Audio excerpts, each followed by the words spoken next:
Сәлеметсіздер ме, құрметті оқушылар, ұстаздар. Біз алдында 20 сұрақтан тұратын тест дайындаған болатынбыз.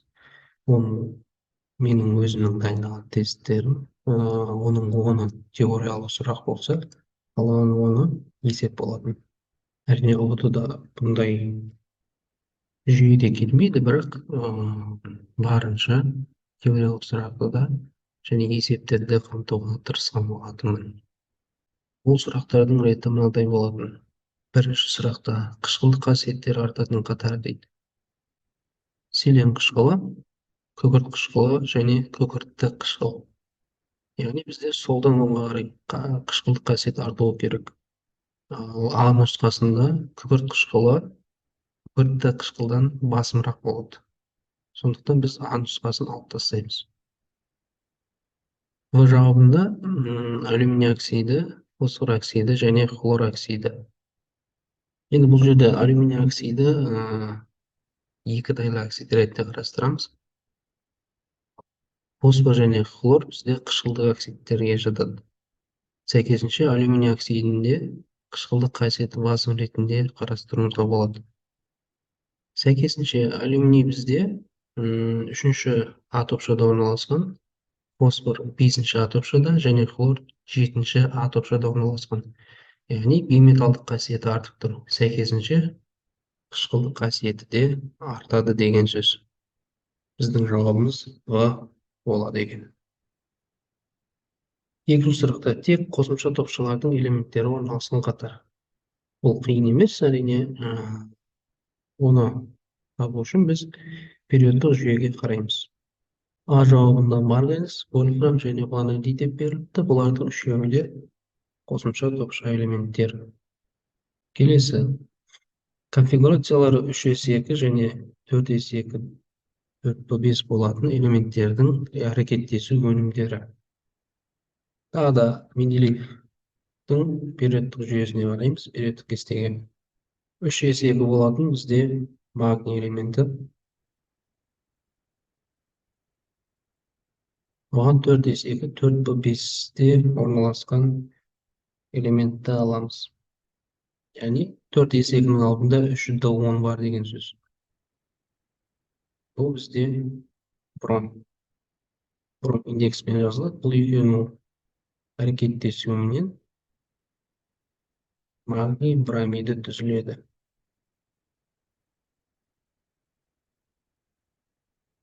Келесі конфигурациялары 2s2 2p2 және 3s1 болатын элементтердің жоғары оксидтерінің өзара әрекеттесуінен түзілетін қосылыстың молекулалық массасы. Бұл жерде 2s2 2p2 бұл бізде көміртек. Көміртектің жоғары оксиді CO2. 3s1-де орналасқан бізде натрий. Натрийдің жоғары оксиді ол натрий 2O. Екеуінің әрекеттесуінен бізде натрий карбонаты түзіледі. Ал натрий карбонатының молекулалық массасы 23 көбейтеміз 2-ге 46. Көміртек бізде 12-ге тең. Оттек 16-ға тең 13-ге көбейтеміз 48. Жалпы барлығынан 306 грамм бөлінген моль деген жауап шығады. Келесі сұрақ. Үшінші период 6-шы топ элементінің электрондық конфигурациясы. Бұл жерде 6-шы А топ деп белгілеуіміз керек еді, бірақ Б тобының элементтерінің конфигурациясы берілмегенде мына жерде көруімізге болады. 6-шы топта орналасу үшін оның S2 мен P4, яғни 2 мен 4 бір-біріне қосылып 6 шығады.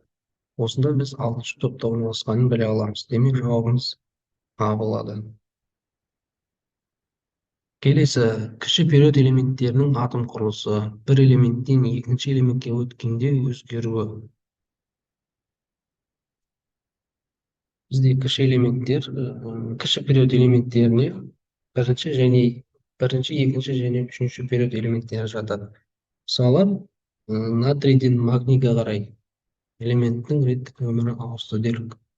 Сол кезде қандай нәрсе өзгеріске ұшырайды? Ол әрине сыртқы қабатындағы электрон саны өзгереді, қалғандары ешқандай өзгеріссіз қалады екен. Келесі, сыртқы электрон қабатының электрондық конфигурациясы ns2 n+3 болатын элементтің жоғарғы оксидінің жалпы формуласы. Бұл жерде біз 2 мен 3-ті қосамыз, яғни 5 болады. Бұл 5-ші топ деген сөз. 5-ші топтың жоғарғы оксидінің формуласы E2 O5-ке келеді. 8-ші электрондық формуласы арқылы элементтің орналасқан периодын табу әдісі бізде С жауабы болады екен. Өйткені мына жерде орналасқан периодын табу. Мысалы, 1s2, 2s2, 2p6 болса, бұл жерде квант саны ретінде 2 қолданылып тұр. Яғни бұл екінші периодтың элементі деген сөз. Сол сияқты бұл квант саны ретінде қолданылады да, біздің жауабымыз С болады екен. Келесі, S, P, D, F топтарына элементтерді біріктіру белгісі. Элементтерді бұлай топқа бөлу себебі бізде энергетикалық деңгейшелерге электронның толуына қарай болады екен. Өйткені S электрон деңгейшесінде 2 ғана электрон болады. Жоғары және төмен бағытталған бір ұяшықта. P элементтерінде 3 ұяшық, әрқайсысында 2 электроннан. D элементтерінде 5 ұяшық.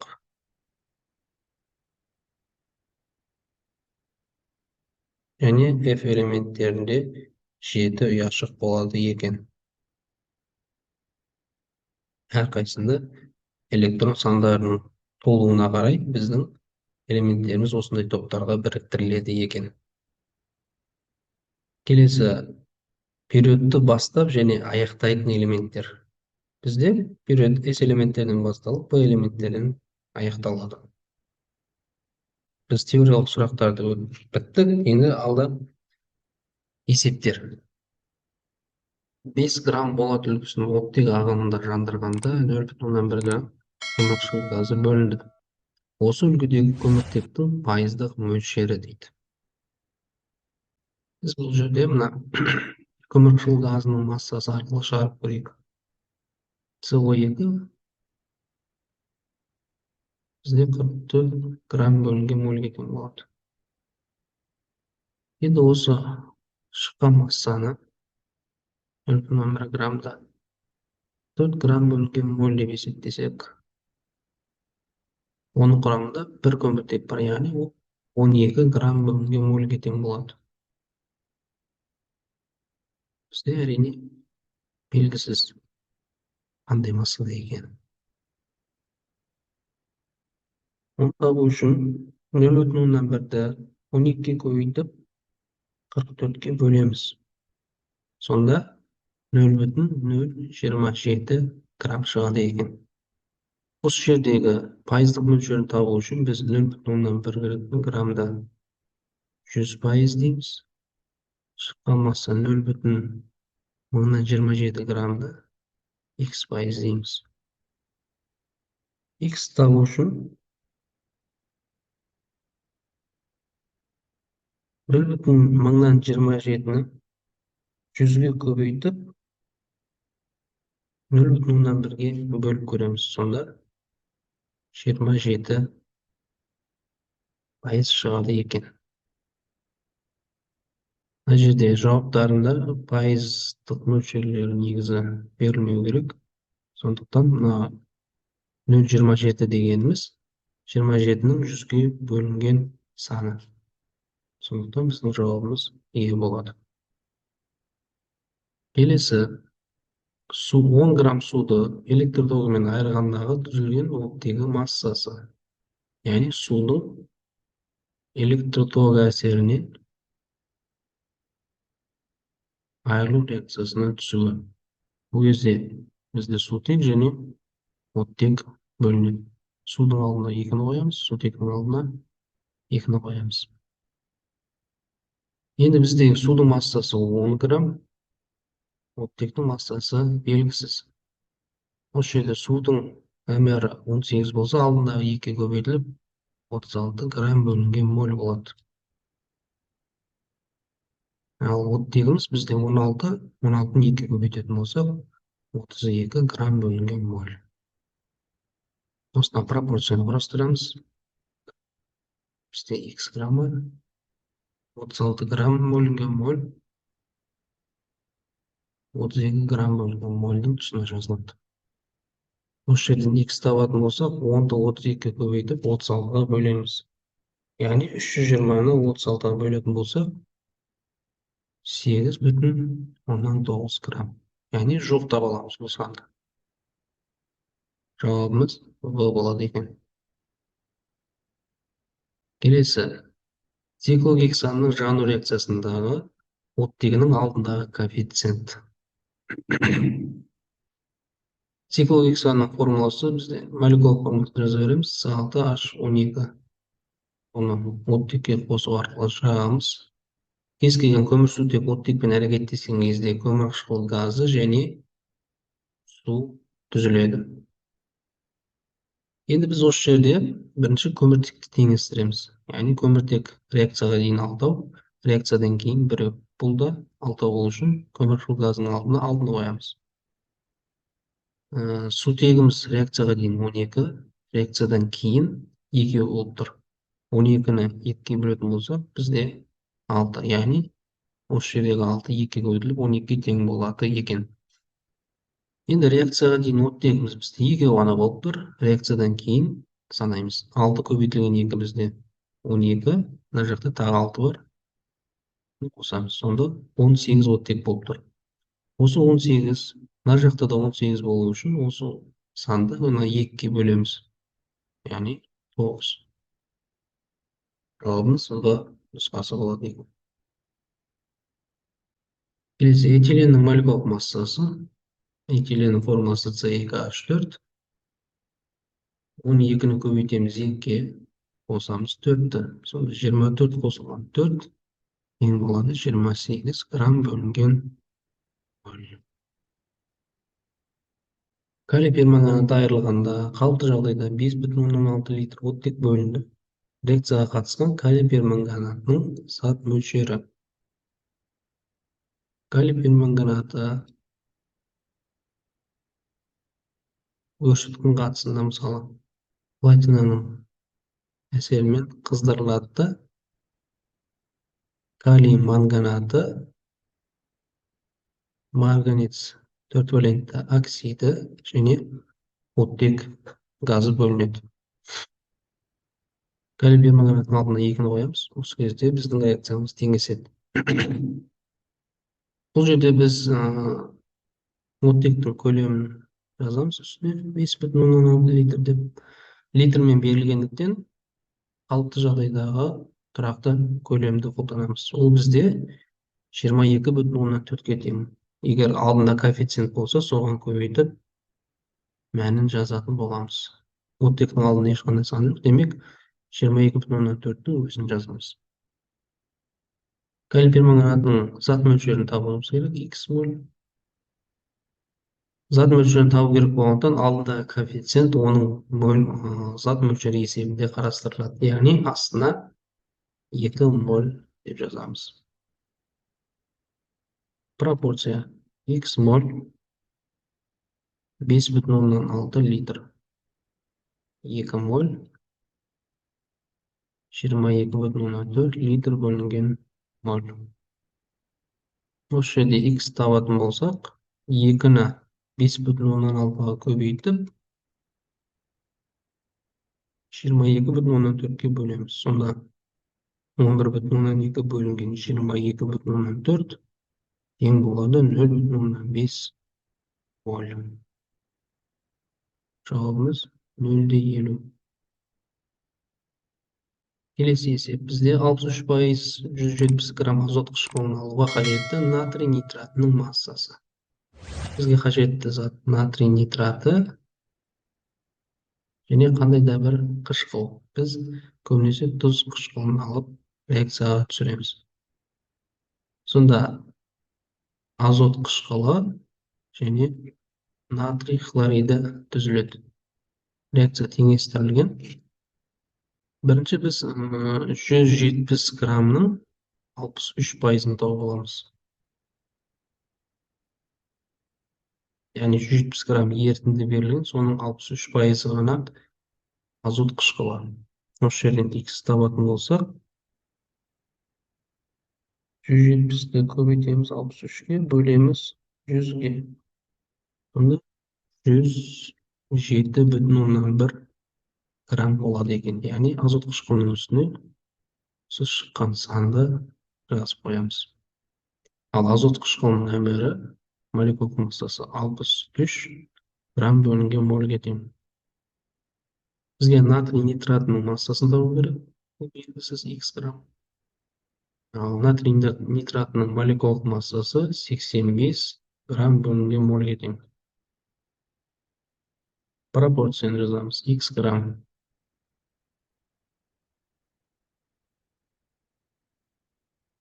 107,1 грамм, 85 грамм бөлінген моль, 63 грамм бөлінген мольдің тұсына жазылады. Осы жерден X табатын болсақ, 85-ті көбейтеміз 107,1-ге, бөлеміз 63-ге.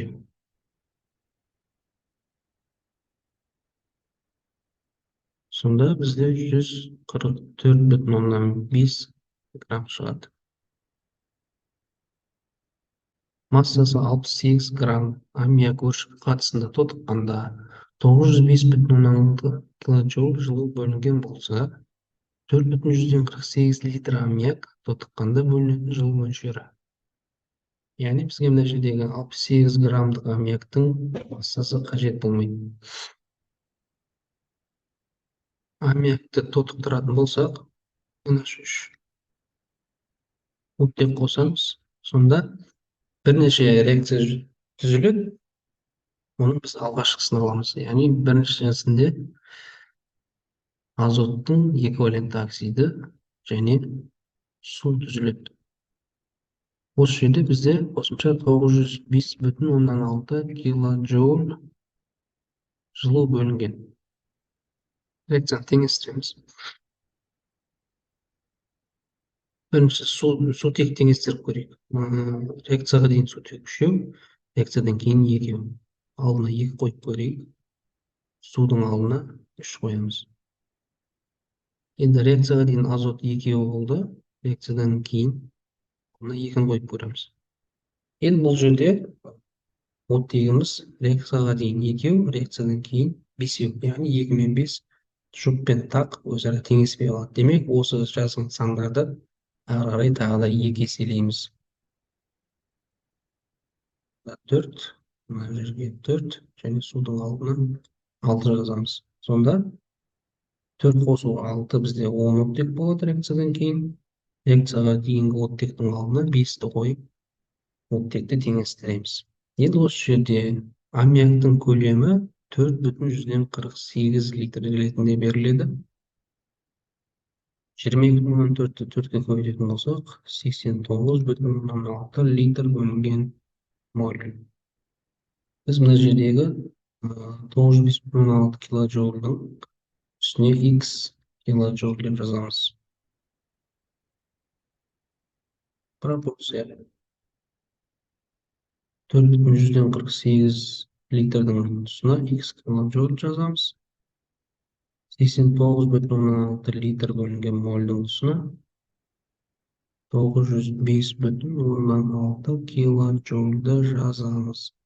Осы жерден X табатын болсақ, 4,48 905,6-ға көбейтіліп, 89,6-ға бөлінеді. Сонда бізде 45,128 килоджоуль шығады. Жауабымыз Е. 8 грамм доломитті қышқылдың артық мөлшерімен әсер еткенде 3,8 грамм көмірқышқыл газы бөлінді. Осы үлгідегі кальцийдің пайыздық мөлшері. Бұл жерде біз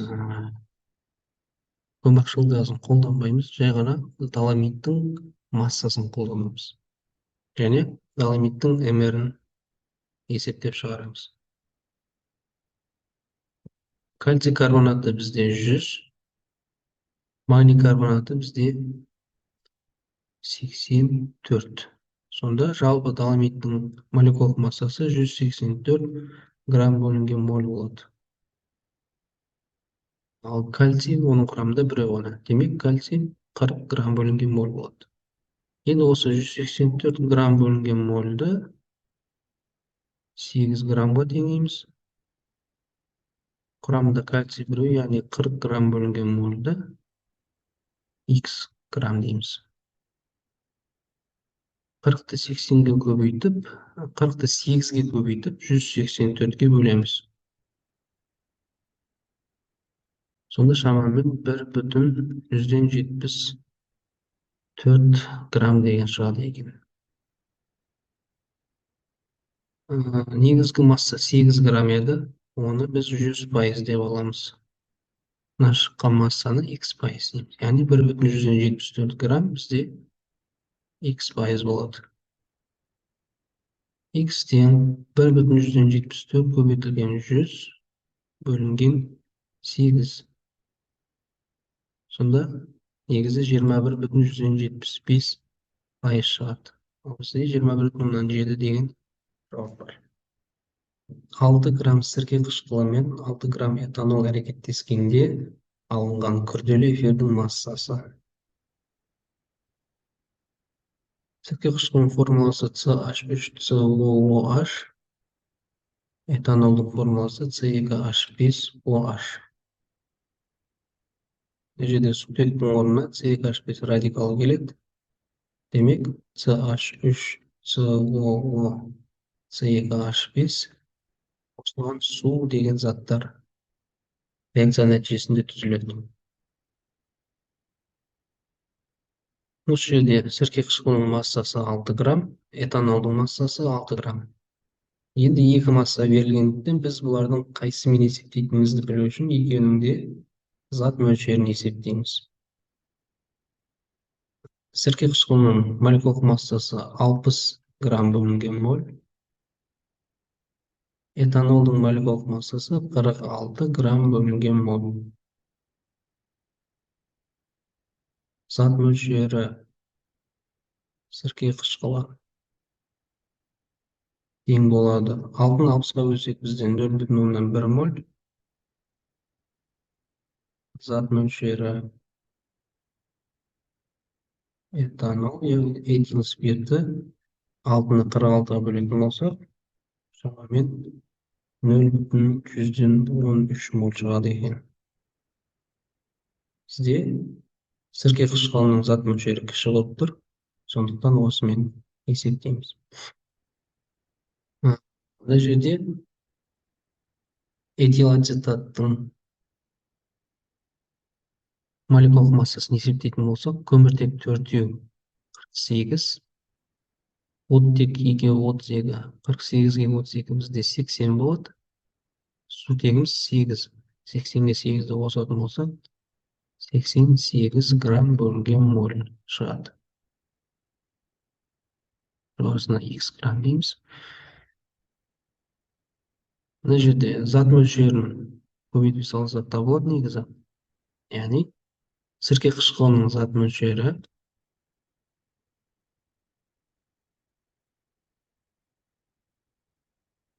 этил ацетаттың зат мөлшеріне тең.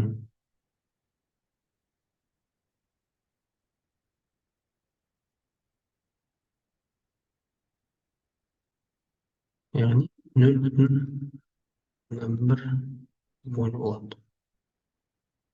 Осы этил ацетаттың массасын табу үшін зат мөлшерін көбейтеміз молекулалық массаға. Сонда 0,1 көбейтілген 88, ол бізде болады 8,8 грамм. Және соңғы есебіміз 18 грамм магний сірке қышқылымен әрекеттескенде бөлінетін газдың көлемі. Магний қосылған сірке қышқылы Бұл жерде магний органикалық заттармен әрекеттескенде соңғы тұрған сутектің орнына барады. Яғни CH3COO 2 магний. Бұл жерде бізде магний 2+, ал ацетат -1-ге тең. Сондықтан жақшаға жағылып, жақшаның сыртында 2 саны болады. 2 индексі болады. Және сірке қышқылының алдына 2-ні қоямыз. Бөлінетін газ бізде сутек, яғни осы сутектің көлемін табуымыз керек. Магнийдің массасы 18 грамм, ал атомдық массасы 24 грамм бөлінген моль. Мұнда сутектің алдында ешқандай сан жоқ, демек 22,4-тің өзі жазылады.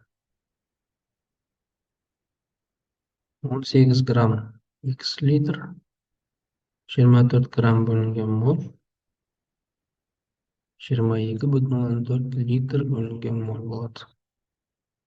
Осы жерден x табатын болсақ, 18-ді көбейтеміз 22,4-ге, бөлеміз 24-ге.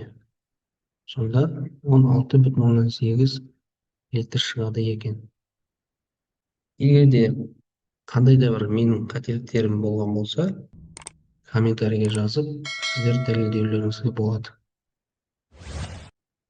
Келесі кездескенше сау болыңыздар.